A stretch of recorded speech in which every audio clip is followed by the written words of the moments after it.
नानांनी वरून पचदेशी पिचकारी मारली आणि त्याच क्षणी खालून वर येणारा अरुण केवढ्यांदा तरी ओरडला, काय हे नाना, आज कितव्यांदा सांगायचं तुम्हाला? रागानं अरुणच्या आवाजानं इतकी वरची टीप घेतली की आजूबाजूच्या ब्लॉकमधले अनेक चेहरे खिडक्यातनं डोकावले. पण अरुणचं तिकडे लक्ष होतं कुठे? तो तणतणत वर आला आणि तडक बाल्कनीत बसलेल्या नानांच्या जवळ गेला. नाना, अहो इतके चांगले कलमी गुलाब आणि या नुकत्याच रंगवून आणलेल्या कुंड्या तुम्ही अशा पानाच्या पिचकाऱ्या टाकून लाल भडक करताय. गॅलरीतनं थुंकून थुंकून सगळा लाले लाल स्प्रे मारून टाकला तुम्ही. कालच परत कुंड्या रंगवून आणल्या. तुम्हाला सक्त ताकीद देऊन ठेवली होती परवा, तरी ये रे माझ्या मागल्या. मला काय सारखं रंग लावून आणायचं एवढं एकच काम आहे का? पिकदाणी जवळ घेऊन बसा, किती वेळा सांगायचं हो तुम्हाला? अरुणकडे बघून नाना ओशाळवाणं हसले आणि अरुण तणतणत आत निघून गेला. हे असं सारखंच होतंय. पान खायची विशीपासून जडलेली सवय वयाला 80 वर्ष झालं तर थोडीच जाणार आहे का? पूर्वी सतत चंची जवळ बाळगलेली असायची. स्वतःही खायचं आणि आल्या गेल्यालाही खायचा आग्रह करून चंची पुढे करायची.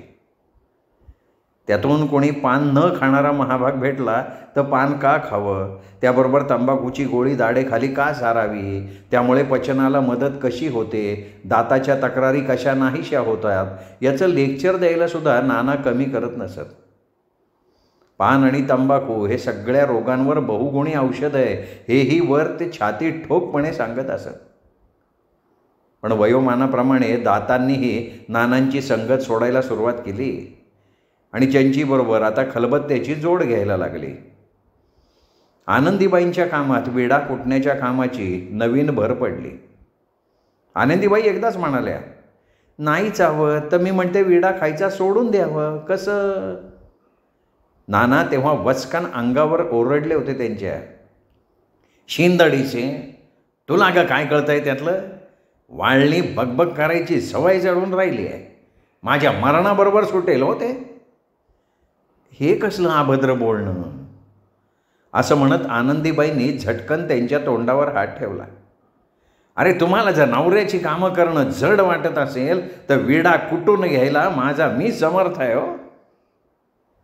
आनंदीबाईंना थप्पड बसल्यासारखं झालं आणि तेव्हापासनं त्या न बोलता विडा कुटून द्यायला लागल्या. पण सकाळची वेळ गडबडीची, एक एक काम उरकण्याची धांदल उडत असे. अरुणला जेवून ऑफिसला जायचं असे, मुलं शाळा कॉलेजात जायची असत आणि सुनेची म्हणजे अंजलीची एकटीची धांदल होऊ नये म्हणून मग आनंदीबाई आपला थोडा हातभार कामाला लावण्याच्या घाईत असत.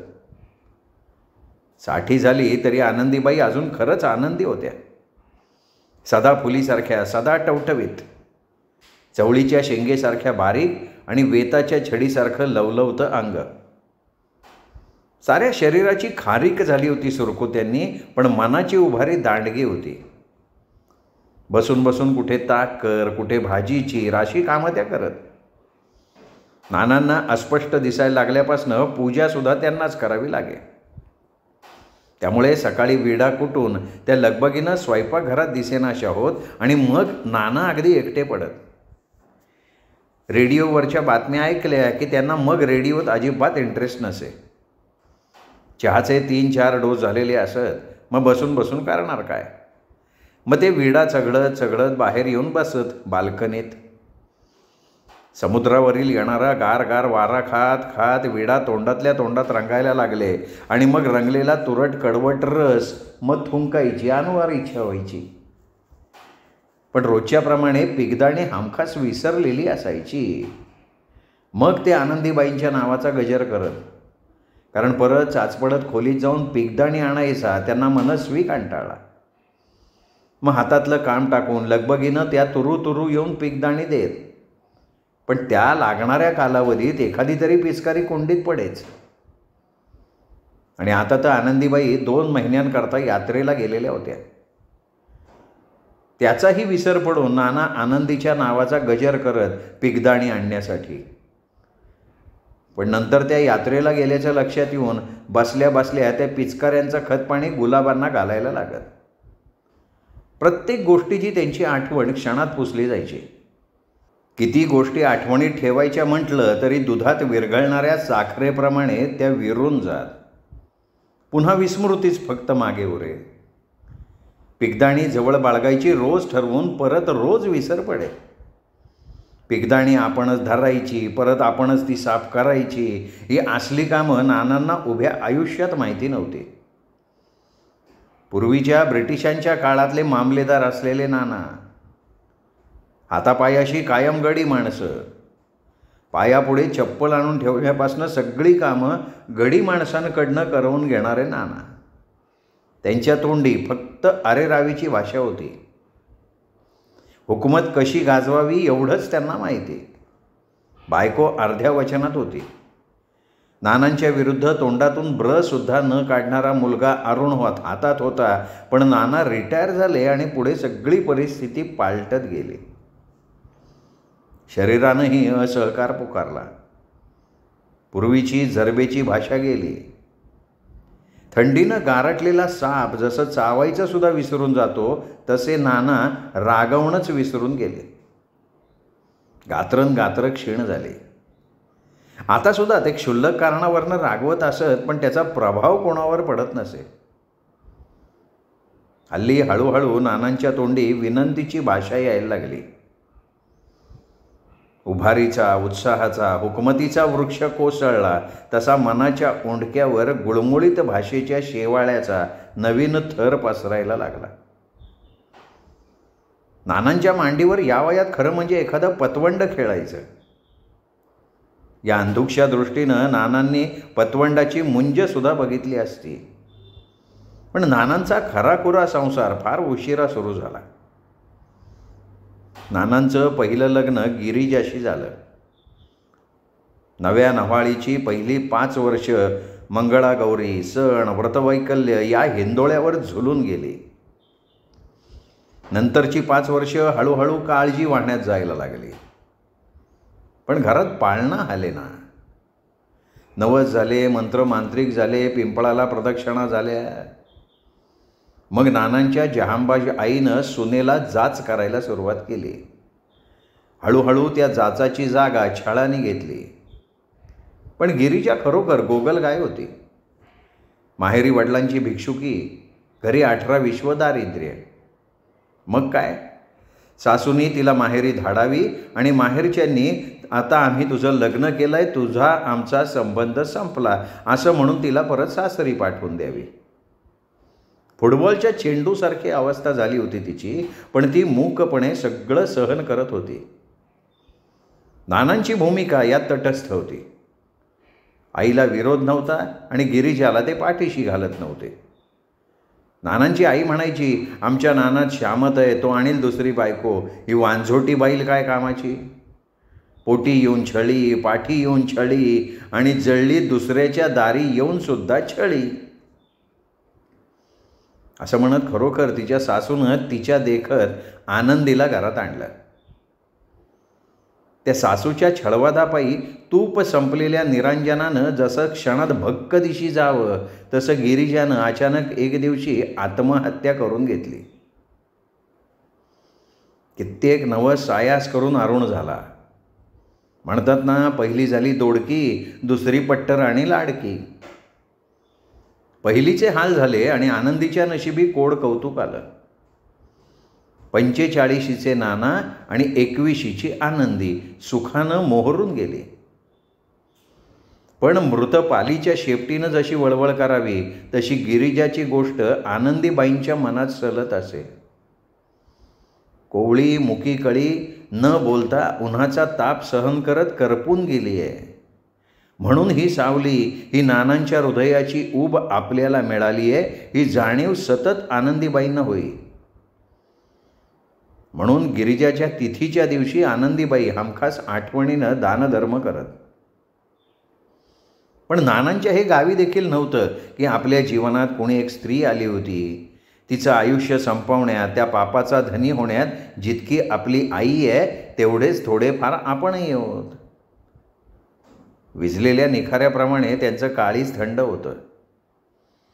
पण राखेत दडपलेल्या निखाऱ्यासारखी गिरिजाच्या आठवणींची झळ अजूनही आनंदीबाईंच्या मनाला दाह देत असे. त्यावेळी नाना विचारत, दरवर्षी कसला फुकटचा दानधर्म करताय? असलं फुकट वाटावाटी करण्याचे नेम बस झाले आता. यापुढे कवडीसुद्धा मिळायची नाही हो.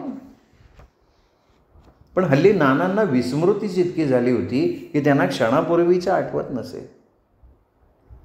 अहो जरा बाहेर या बघ, किती हाका मारतोय मगापासनं, पण लक्ष म्हणून देत नाही.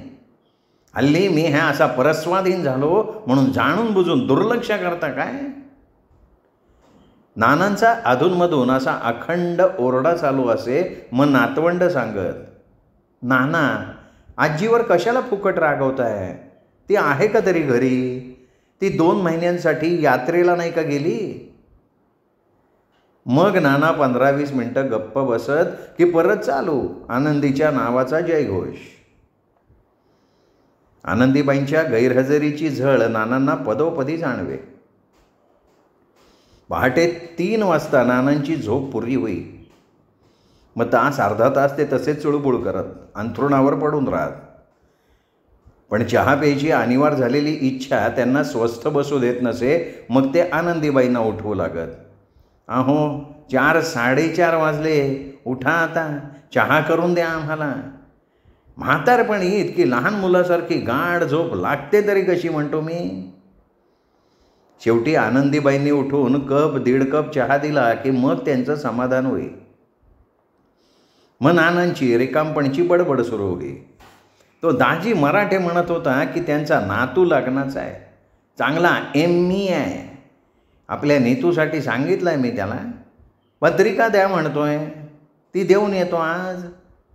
तशा आनंदीबाई म्हणत, तुम्हाला एवढी यातायात करायला सांगितली आहे का कोणी? आता अरुणचं लग्न झालं ना, आपली जबाबदारी संपली. आणि नीतासुद्धा इतक्यात लग्न करणार नाही म्हणतीये. तिला काय झालं आहे कार्टीला? 18 वर्षाच्या गधडीला तेवढीच अक्कल असणार. पण तिच्या तालावर तिची आई नाचती आहे आणि अरुण मागणं ढोलकं बडवतोय. आम्ही काय बायका केल्या नाही? 1 सोडून 2 केल्या. पण त्यांच्या तालावर आम्ही नाचलो नाही, त्यांना नाचायला लावलं आम्ही. नाना राग्यानं म्हणत. मग आनंदीबाई त्यांना समजावत, हे बघा ती कशी का असेना, अरुण आणि अंजली नीताचे आईवडीलच आहेत, कोणी दुश्मन नाही आहेत ते. तिचं हित अनहित त्यांना कळत आहे. अहो ते काय करतील ना, त्याला नुसतं आपण मम म्हणायचो. आपल्या मनात मस्त हे करावं ते करावं असतं, पण शरीराने सुद्धा साथ द्यायला पाहिजे का नको? आनंदीबाई त्यांचं समाधान करत तरीसुद्धा नानांना रावत नसे. ते म्हणतच, अरे ती दोन्ही कार्टी कशी वारा प्यायलेल्या वासरासारखी हुंदडतायत, वेळी अवेळी कुठेही. जरा लक्ष द्या त्यांच्याकडे. यावर सून आणि मुलगा म्हणत, करू दे त्यांना जरा त्यांच्या मनासारखं. आम्ही मुळीच अवास्तव बंधनं घालणार नाही त्यांना. आमचं लहानपण सगळं बंधनात आणि धाकात गेलं आहे, त्यांचं नको तसं व्हायला. नाना मग वैतागानं आनंदीबाईंना म्हणत, बरं झालं आईवडिलांची संमती आहे ना, मग झालं, नागडी का नाचे ना. पण उघड्या डोळ्यांनी बघवत नाही म्हणून मनाची होते तग. मग आनंदीबाई सल्ला देत, आता नुसतं गप्प बसायचं आणि काय काय घडतंय ते पाहायचं, हे आपलं वय आहे. आपण दोघांनी खोलात म्हणून शिरायचं नाही. चांगले संस्कार केले, वेळीच धाक दाखवला म्हणून अरुण आज एवढा कर्तबगार झालाय का नाही.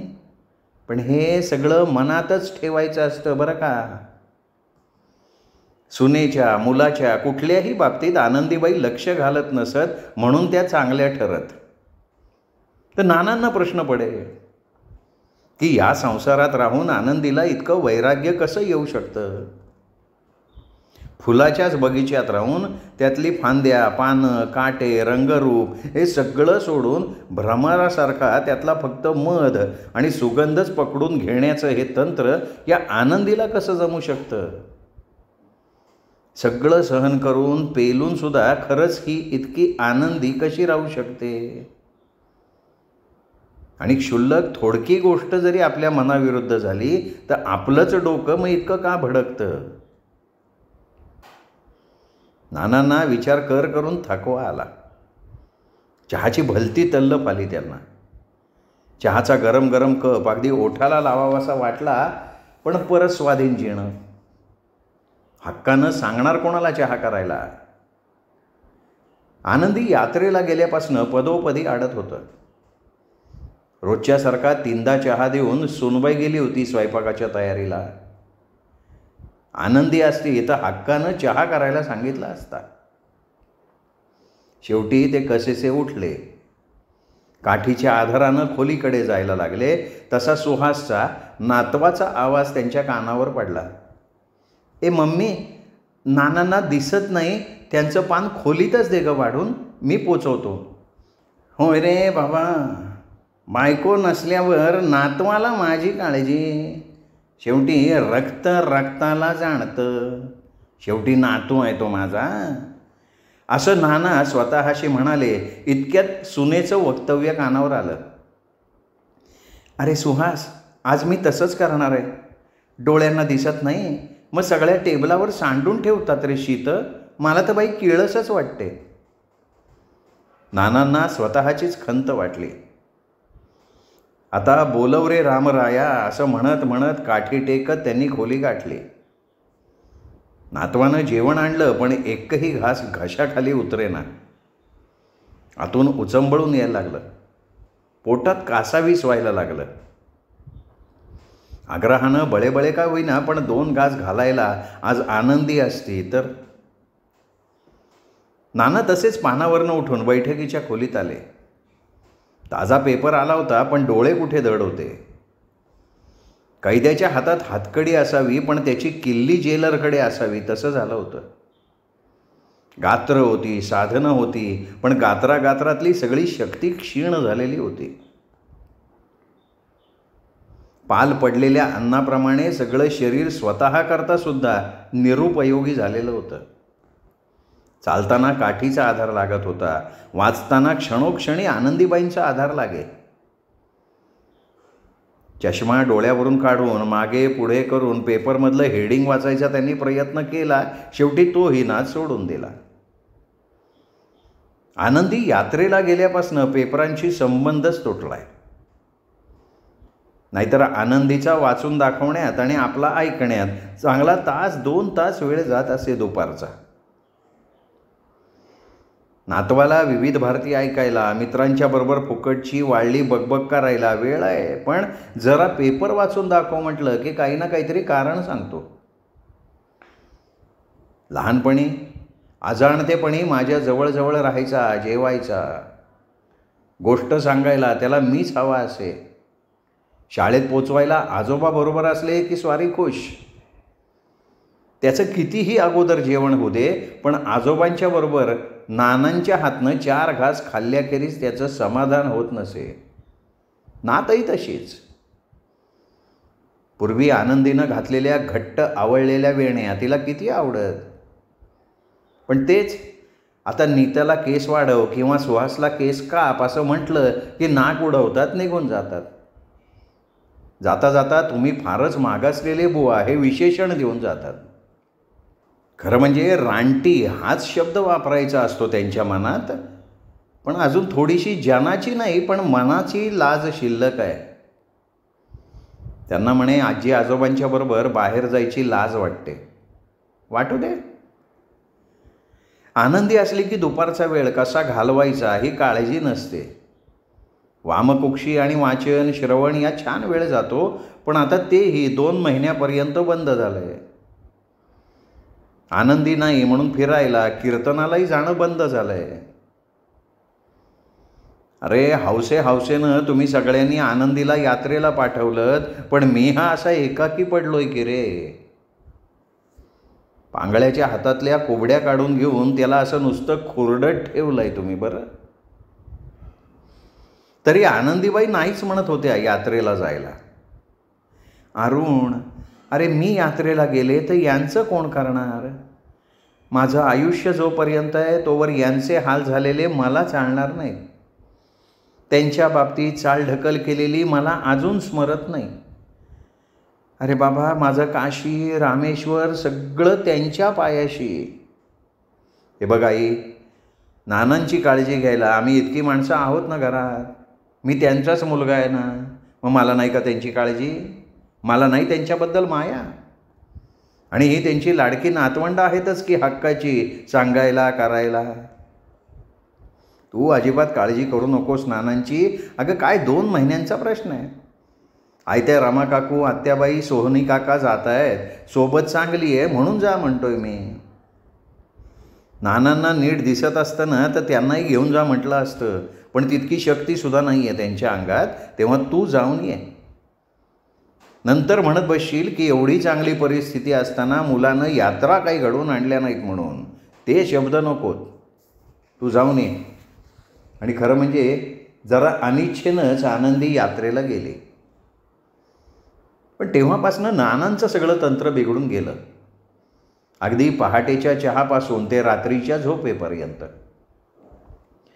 पहाटेचा चहा नानांना 4-4:30 लागे, पण नानांची सून उठे 6-6:30 वाजता. तोपर्यंत त्यांना ताटकळत चुळबुळ करत गादीत पडून राहावं लागे. तरी एक दिवशी अगदी राहावे ना म्हणून उठून पहाटे स्वतः चहा करून घ्यायचं ठरवलं त्यांनी. तसा प्रयत्नही केला, पण चहाचं रामायण इतकं झालं घरात की कुठून झक मारली आणि चहा केला असं त्यांना होऊन गेलं. कमी दिसत असल्यानं दूध सांडलं. चहाच्या भांड्याचा कपबशांचा पसारा तसाच पडला. बरं, दुधाची साय नानांना इतकी प्रिय की ती जाड साय बघताच ती खायची अनिवार्य इच्छा झाली त्यांना. जिभेवरचा ताबा सुटला.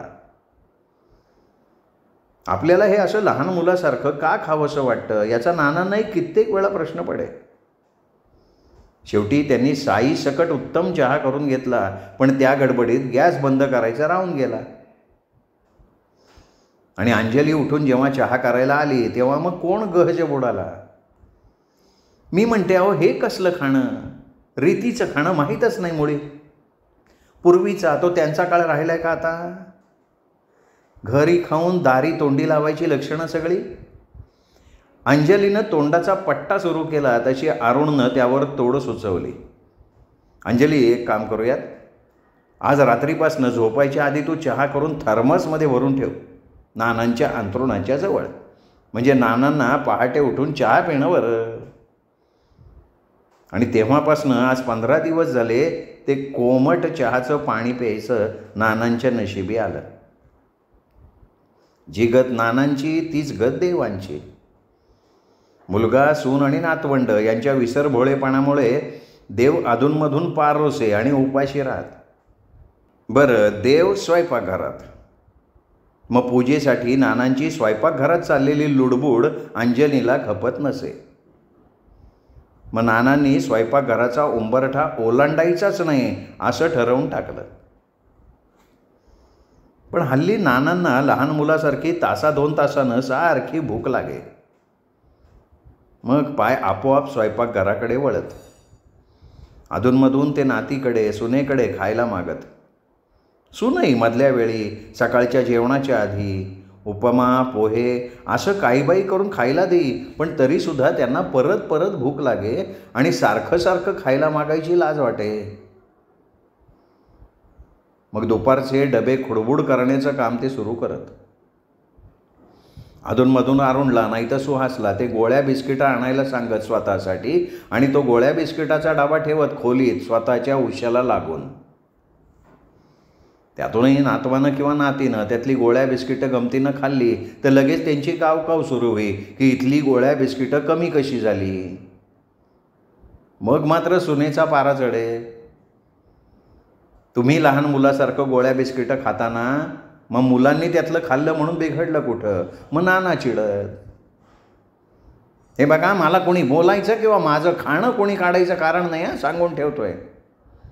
आजपर्यंत मी कोणाचं काही ऐकून घेतलं नाही, यापुढे घेणार नाही, सांगून ठेवतोय. मी काय फुकट राहत नाही. महिन्याकाठी 5-5 हजार रुपये देतोय. माझ्या मर्जीला येईल ते मी खाईन. कुणीही त्या ढवळाढवळ करू नये. आणि मरेस्तवर मी आणि आनंदी या घरातून बाहेर जाणार नाही हे चांगलं लक्षात ठेवा सगळ्यांनी. मी माझ्या स्वतःच्या मुलाकडे राहतोय, सोम्या गोम्याकडे राहत नाही आहे. नाना एकदा वटावटा बोलायला लागले ना की त्यांना आवर राहत नसे. मग अरुणच अंजलीला खुणेनं सांगे, त्यांचं डोकं झालंय हलकं, तू त्यांच्या बरोबरीनं शब्दाला शब्द देऊन त्यांच्या नादाला लागू नको. पण अंजलीचं आणि त्यांचं असं अनेक बाबतीत पटतच नसे. संध्याकाळी नाना टी व्ही बघण्यासाठी, सायंकाळी लागणारं रेडिओवरचं प्रवचन कीर्तन ऐकण्यासाठी हॉलमध्ये येऊन बसत. सुनेकडे कोणी बायका बसायला येऊ देत, नाही तर अरुणकडे कोणी कामासाठी माणसं येऊ देत किंवा नीताचे सुहासचे मित्रमैत्रिणी येऊ देत, हे आपली बैठक जाम सोडत नसत. मग कानावर पडणाऱ्या संवादाच्या आधारानं मध्ये मध्ये बोलत. मंडळाची कुठे ट्रीप जायची चर्चा चाललेली असू दे की सून बोलायच्या आत नाना सुनावत, हे बघा आमच्या सौ येईपर्यंत सुनबाईंना घरातनं कुठेही हलता येणार नाही, ती यायची नाही तुमच्याबरोबर ट्रीपला. ह्या अशा बोलण्यानं अंजलीचा राग अनावर होई, पण बायकांच्या समोर तोंडातोंडी नको म्हणून ती गप्प बसे. सुहासचे मित्र पिक्चरला जाणार असले की सुहासबरोबर सुनीताला सुद्धा आग्रह करायचे की लागलीच नानांच्या तोंडाचा पट्टा चालू, निघाली पिक्चरला कार्टी मित्रांच्या बरोबर. पण आजोबा बरोबर सुहास आहे की. आमच्या घराण्यात कोणी असं अवगल्यासारखं वागलं नाही हो. नीता तुझा सुद्धा असला फाजीलपणा चालू देणार नाही हो मी. आजोबा उगाच काहीतरी बडबडू नका. फ्री वागणं आणि अवगणं यात पुष्कळ फरक आहे. तुम्ही तुमच्या खोलीत जाऊन बसा बरं, मी अजिबात हलणार नाही इथनं. नानाही लहान मुलासारखा आडमुठेपणा करत. मग नीता बडबडू लागे वैतागानं, आजी कधी एकदा येईल असं झालंय. म्हणजे मग नाना तास 2 तास तरी घरातनं बाहेर पडतात. जाताना प्रत्येकानं आग्रहानं आनंदीबाईंना जा म्हटलं होतं, पण आनंदीबाई जाऊन अजून 15 दिवससुद्धा झाले नाहीत तोपर्यंत नानांसकट इतरांना सुद्धा आनंदीबाई कधी येतील असं झालं होतं. अरुण ऑफिसमधनं दमून आला की नानांना देवाला नेऊन आणायचं काम त्याच्या मागे लागलं होतं. अंजलीला त्यांची खाखा पुरवता नाकीनऊ आले होते. त्यांचा विसरभोळपणा सहन करता करता तिचा जीव उबून गेला होता.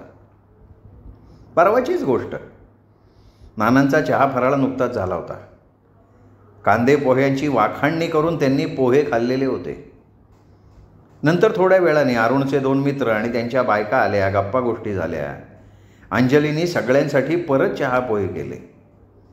गप्पा मारता मारता सगळेजण चहा पोह्याचा समाचार घ्यायला लागले. तो कांद्या पोह्यांचा खमंग वास नानांच्या नाकात शिरला. आपलं खाणं मगाशीच झालंय याची सुद्धा त्यांना त्या वासापुढे आठवण राहिली नाही. ते बाहेर येत म्हणाले, अरे वा वा, कांदा पोहे का, वा वा वा, आमची इतर काही मदत नसली तर आम्ही खायला मदत करतो बरं का, चांगली. अरे खाताना म्हाताऱ्याला द्यायला विसरलात का काय? 4 चौघात हे असलं बोलणं ऐकून अंजलीनं डोक्यावर हात मारून घेतला. पाहुण्यांचा गैरसमज नको म्हणून सगळा खुलासा करावा लागला तो वेगळाच.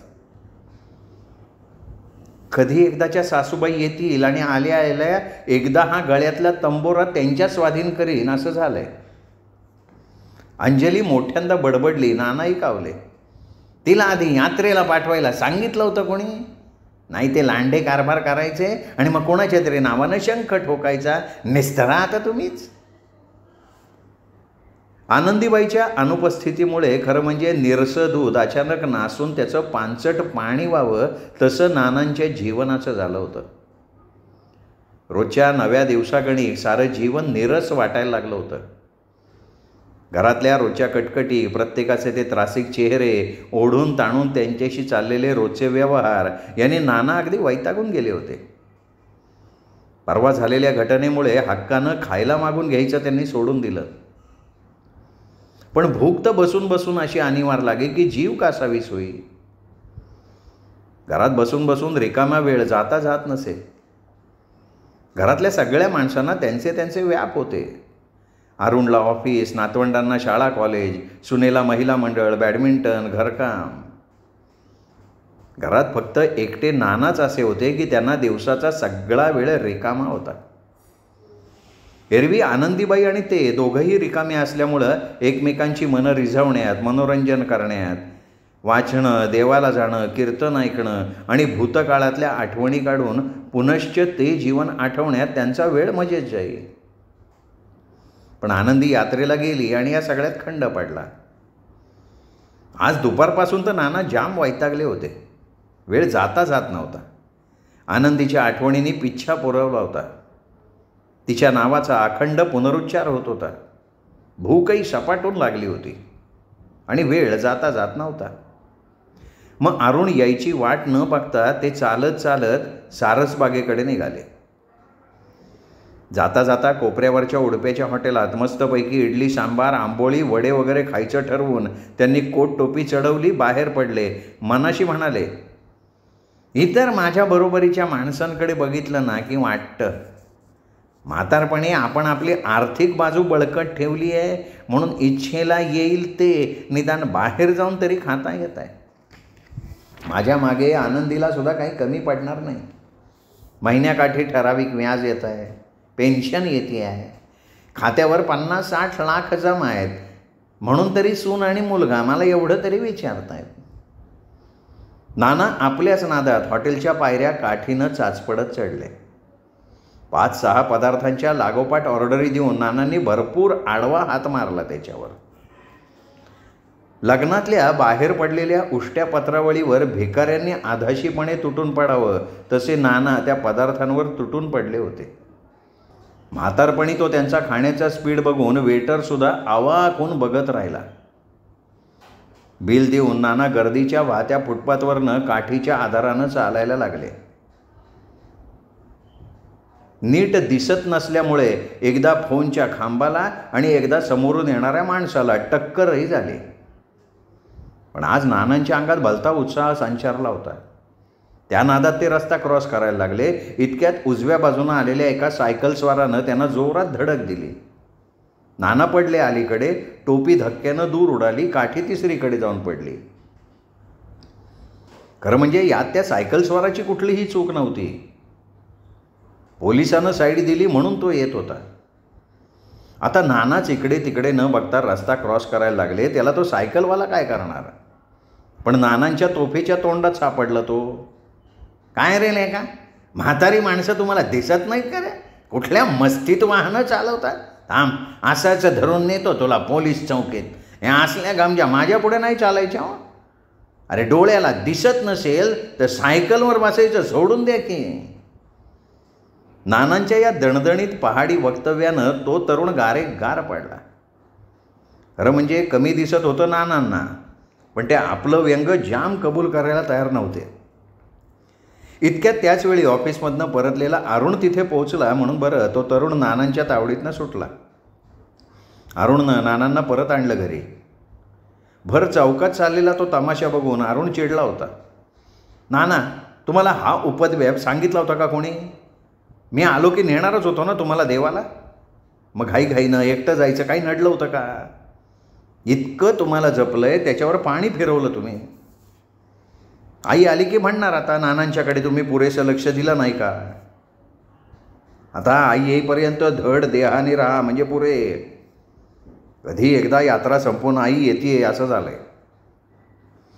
अरुण तणतणत त्याच्या खोलीत गेला आणि पहिल्यांदा नानांना जाणवलं की पडल्यामुळे आपला पाय मुरगळलाय आणि तो असह्य दुखतोय. पायाच्या घोट्यातनं असंख्य कळा येत होत्या. पण तेल लावून चोळायला सांगणार कोणाला? आनंदीची हळूवार बोटं बाम लावता लावता जेव्हा पायावरनं फिरतील तेव्हा निम्म दुखणं जादूसारखं आपोआप बरं होईल. नानांना आज प्रकर्षानं जाणवलं की उर्वरित आयुष्य पुढे धडपणे घालवायचं असेल तर आनंदीच्या पांगुळ गाड्याची आपल्याला नितांत आवश्यकता आहे. हर घडी काठीच्या आधारासारखी आधाराला आनंदी नित्य जवळ असायला हवी. इतके दिवस तिच्यावर सारखी रागवारागवी केली, तिच्यावर खेकसाखेकशी केली, पण आनंदीच्या सारथ्याशिवाय हा आयुष्याचा रथ चालणं अशक्य आहे. त्याच नादात ते अरुणवर खेक असले. आरण्या, अरे ऐक माझं, उद्याच्या उद्या तार ठोक हिला बोलवून घे.